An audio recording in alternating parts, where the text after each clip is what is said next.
Usually when we talk about server administration, there's this expectation of a NASA-style control No, room. absolutely. The Eh, whole multi-monitor setup. Right. You've got your routing rules on one screen, SSL certificates expiring on another, a database throwing memory errors on a third. It's overwhelming. And honestly, we've just come to accept that enterprise-grade IT has to be inherently chaotic. Yeah, we really treat that cognitive overload as a badge of honor. Like if you aren't drowning in 50 different YAML files and managing a massive control plane, you supposedly aren't doing real engineering. Exactly. But then you step into the world of Docker scripts, and that entire NASA command center is just packed into a single, perfectly organized terminal window. It really is. Dashmir Hoxha built this framework to turn the chaos of multi-app server management into predictable, scriptable sanity. So today we are welcoming you to a deep dive where we're unpacking the architecture and operational flow of this entire ecosystem. We've got a fascinating stack of technical documentation and repository readmes to go through. And our mission here is really to look at how a single utility can orchestrate complex multi-tenancy and, how a centralized proxy creates a secure by default perimeter. Right. It's a custom-tailored guide for a new system administrator, or really anyone who's just insanely curious about server management.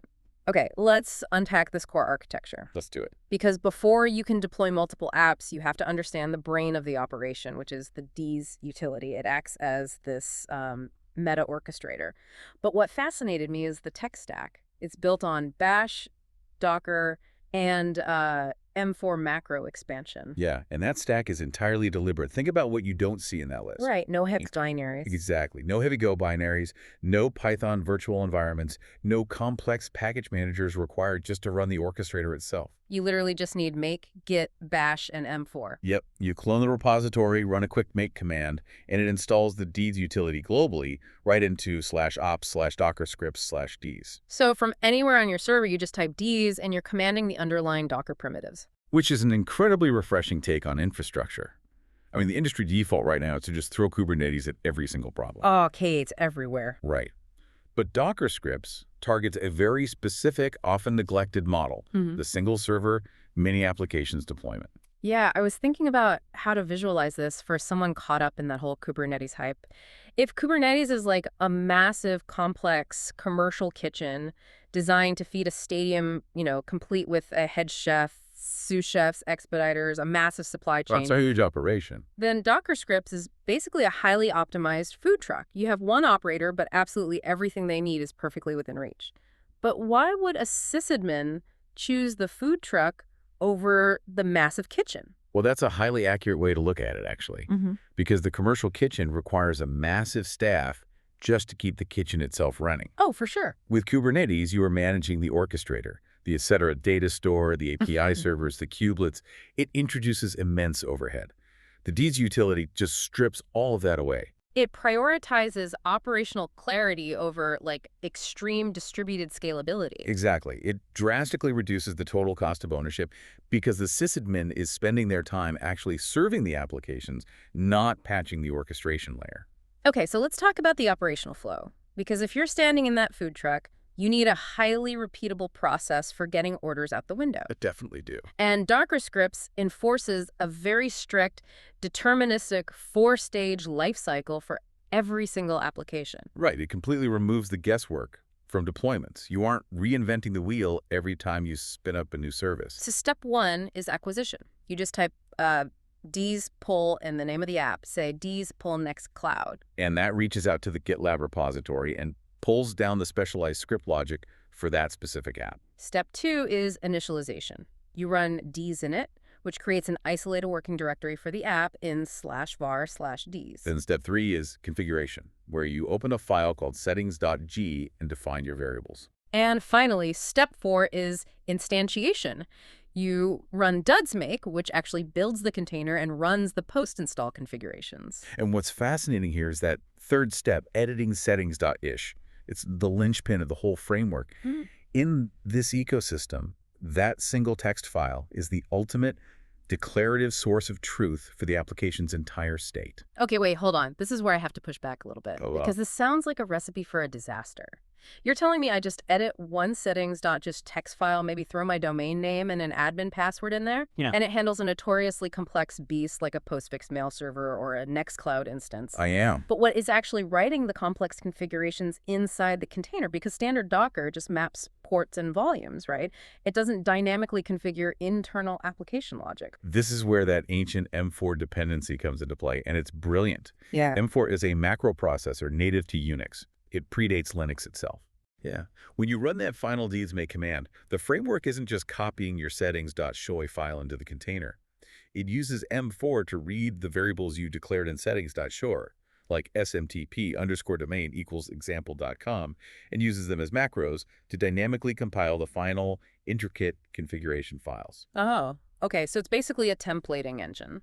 Exactly. Why use an ancient tool like M4? I mean, why not use Helm or Jinja or something modern? Well, because M4 is POSIX compliant and already exists on almost every Unix-like system by default. No, so no extra installs? Right. You don't have to install a Python interpreter to use Jinja. You don't need a Go environment for Helm. You're using the foundational tools of the operating system to compile your configurations dynamically. That makes a lot of sense. Yeah. M4 weaves your simple variables into 50 lines of esoteric postfix main.cf configurations, perfectly formatted.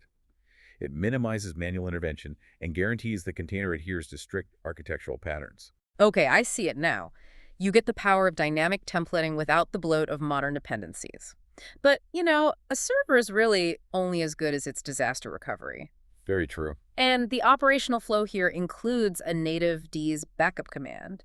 But what caught my eye wasn't the database dumps, but the use of binds for backups.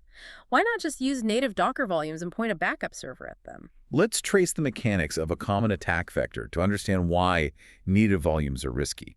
Say you have an external backup server that SSHs into your main host every night to pull a copy of the Docker volumes. Right, pretty standard setup. But if that backup server gets compromised by ransomware, the attacker now possesses the SSH keys to your main host. Oh, geez. If they log in and have direct file system access to those native Docker volumes, they can encrypt or delete your live production databases. Game over.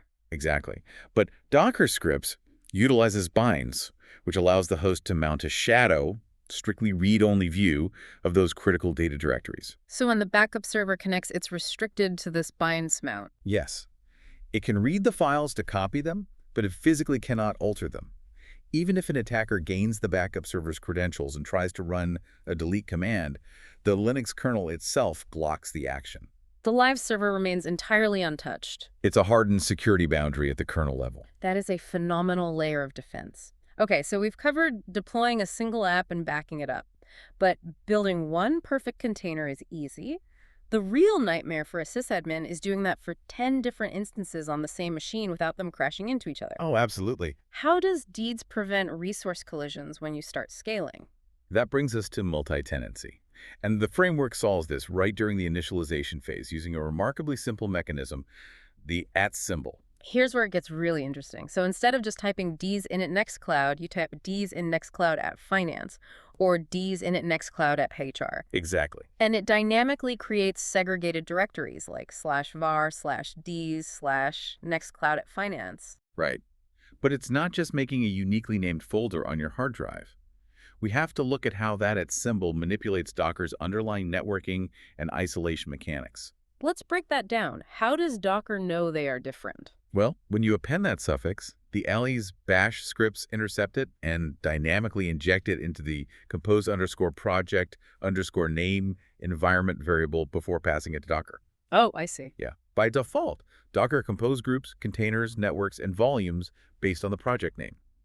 By forcibly changing that project name under the hood, Docker literally thinks it is spinning up a completely separate, unrelated piece of infrastructure. So it automatically builds an entirely isolated network bridge for @finance that cannot talk to @HR. Exactly. It's a brilliantly lazy way to trick Docker into doing native multi-tenancy. You don't need a massive service mesh to keep them apart. You just change the project namespace and let Docker's core mechanics do the heavy lifting. It's the poor man's orchestration layer, but it works flawlessly. It allows you to run a staging environment and a production environment side by side. They run the exact same M4 templates and script logic, but with isolated data and isolated internal networks. But wait, if we're running all these isolated environments on one machine, what happens to the database overhead? If I spin up 5 WordPress instances, am I spinning up 5 separate MySQL containers? Because that would nuke the RAM on a small server. That's a critical point.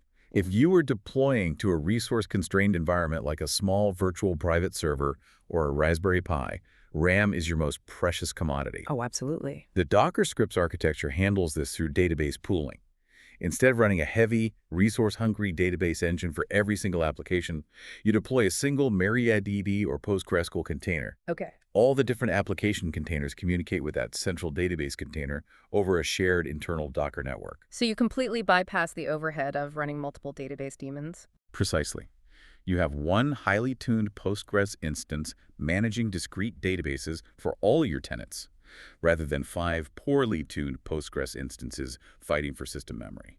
Speaking of WordPress, let's talk about content management. You can run multiple independent WordPress installations inside a single container using this framework, or you can isolate them across several different containers. Right, managed by commands like dsite-clone. But I gotta ask, is this WordPress multi-tenancy the exact same thing as the native WordPress multi-site feature that bloggers have used for years? Or is this architecturally different? It is fundamentally different. The native WordPress multi-site feature is an application-level construct. All the sites share the exact same core PHP files and the exact same database tables, just differentiated by a prefix in the database. So if a bad plugin introduces a severe vulnerability into one site on a native multi-site setup, The entire network is compromised because they share the same execution environment. wow, okay, so how does the Ds framework handle it? The Ds framework manages entirely independent WordPress installations. The sysadmin can choose their deployment strategy based on risk. You can choose strict encapsulation, putting one WordPress site per container. So if site A gets hacked, site B is safe because they literally do not share a file system or a PHP execution pool. Exactly. But that uses more resources, right? Right. So if you trust the tenants, you can opt for resource efficiency, putting multiple independent WordPress root directories inside one shared Apache and PHP container. Oh, I get it. You still aren't mixing their databases or their plugins like native multi-site, but you are sharing the web server process to save RAM. It gives the sysadmin the flexibility to balance strict security boundaries against hardware limits. And that flexibility is gold. But this leads perfectly into the biggest issue with this kind of density. With all these different tenants, staging apps, production apps, and shared databases sitting on one server, how do you safely route traffic? It's the ultimate question. Right. If I have 10 web apps running, how do I get the internet to talk to the right one without leaving my internal networks wide open to port spanning? That requires a strict perimeter. And architecturally, the linchpin of this entire ecosystem is the web proxy container. The web server proxy, it's built on the Apache HTTP server, and architecturally, host proxy is the sole gateway to the machine. It is the only container allowed to expose ports 80 and 443 to the public internet. Every single application container, your Nextclouds, your isolated WordPress instances, your databases, they are strictly confined to the internal Docker Bridge networks. They expose 0 external ports to the host machine. Which means they are completely dark to the public internet. You cannot directly hit them. Let's upgrade the standard analogy here. Instead of just calling it a traffic cop, think of host proxy as a high-security translator at the front door of an embassy. Oh, I like that. The translator OSA proxy stands at the door and speaks complex, encrypted HTTPS to the dangerous outside world. When a request comes in, the translator checks the credentials, terminating the SSL certificate, and validates exactly who the request is looking for. Right. Once verified, the translator turns around, opens an internal door, and whispers unencrypted, plain HTTP to the specific backend application. That is the crucial mechanism. The backend applications are completely stripped of the burden of cryptography. They don't even know what SSL is. Exactly. They don't have to spend CPU cycles decrypting traffic, and they don't have to manage certificates. They just receive clean, validated HTTP traffic from the proxy. Let's trace a hypothetical 0-day scenario to see how this creates a secure by default posture. Let's say one of those internal WordPress containers is running an outdated plugin with a critical remote code execution vulnerability. Okay, a sysadmin's worst nightmare. What happens when an attacker tries to find it? Usually an attacker writes an automated script that scans the entire internet looking for servers with an open port associated with that plugin. Right. But with this architecture, when the attacker's port scan hits your server's IP address, it only hits the resproxy container. The Apache proxy looks at the incoming packet, says, "This request doesn't have a valid host header matching any of my configured domain names," and immediately drops the connection. The proxy essentially acts as an application firewall. Pretty much. The attacker can scan all they want, but because the WordPress container has no external ports and the proxy refuses to route unvalidated requests, the vulnerability is physically unreachable from the outside. The attacker just sees a dead end. If we connect this to the bigger picture, the traffic must survive the proxy's routing logic first. Furthermore, centralizing the traffic flow means ReseProxy can consolidate all of your SSL and TLS certificate management. Yes, this is the feature that saves sysadmins from losing their minds. When you run Speed's site and pass it a domain name, the Docker scripts framework automatically reaches out to the running ReseProxy container. It dynamically generates a new virtual host entry for that domain. It gracefully reloads the Apache configuration and immediately triggers the Let's Encrypt bot to acquire the certificate. It's an entirely automated handshake. The proxy requests the challenge from Let's Encrypt, validates the domain ownership, downloads the cert, and applies it to the listener without the backend container ever knowing it happened. It removes the manual burden of SSL rotation. No more spreadsheet trackers. No more calendar reminders to renew a cert before a client's website goes down. It's automation serving reliability. You concentrate all the complexity at the perimeter, which keeps the internal services incredibly simple and secure. And that is the ultimate philosophy of this framework. So what does this all mean for you, the listener? If you're managing your own infrastructure, what does this actually buy you? A lot of peace of mind, for one. Exactly. If you are an independent sysadmin or a small team trying to do more with less, the Docker scripts architecture represents a massive reduction in manual labor and hardware costs. Right. By relying on a centralized translator proxy, keeping your apps completely dark on isolated internal networks, and using M4 templates, and a simple @symbol to manage complex multi-tenancy, you can safely punch way above your weight class. You are getting enterprise-level segmentation and automation without the crushing overhead of Kubernetes. And as we look at the evolution of this framework, there's a highly provocative concept emerging in the newer documentation that I think is worth mentioning. Oh, really? Yeah. Throughout this discussion, we focus heavily on application containers, using Docker to isolate a single process, like a Nextcloud web server or a Postgres database. Right. But the Docker scripts ecosystem has recently expanded into managing something called INCUS. INCUS, let's define that. We're Okay. stepping away from application containers and looking at system containers now, right? Exactly. Unlike Docker, which isolates a single app process, an INCUS sister container behaves much more like a full virtual machine. It runs a complete initialization system, a full operating system environment, logging daemons, cron jobs, the works, but it shares the underlying hardware kernel, so it boots in milliseconds and uses a fraction of the resources of a true VM. Whoa, okay. So how does that change the paradigm here? Consider the implications. You use Docker scripts to configure an INCUS system container. Then, inside that perfectly scriptable, disposable system container, you install Docker. Wait, really? Yes. And inside that Docker daemon, you run your ReseProxy and your WordPress tenants. What happens to the traditional role of the sysadmin when the very server hosting your infrastructure is itself just a nested layer of scriptable code? That is wild. So the host machine ceases to be a precious, handcrafted pet. If your core host gets compromised or the hardware files, you don't even care because the host OS itself was generated by a script. Exactly. It completely blurs the line between hardware and software. Your entire stack from the base operating system down to the reverse proxy and the individual web applications becomes entirely reproducible code, manageable from that single D's command line. It's a profound shift in how we conceptualize a server. It really is. And it takes us right back to where we started. You do not need that chaotic NASA command center with screens and alarms going off everywhere. Because with an architecture like this, even the command center itself folds up neatly into that single, quiet toolbox. Well said. It's an elegant way to reclaim control of your infrastructure, and definitely a concept worth exploring on your own long after this deep dive ends.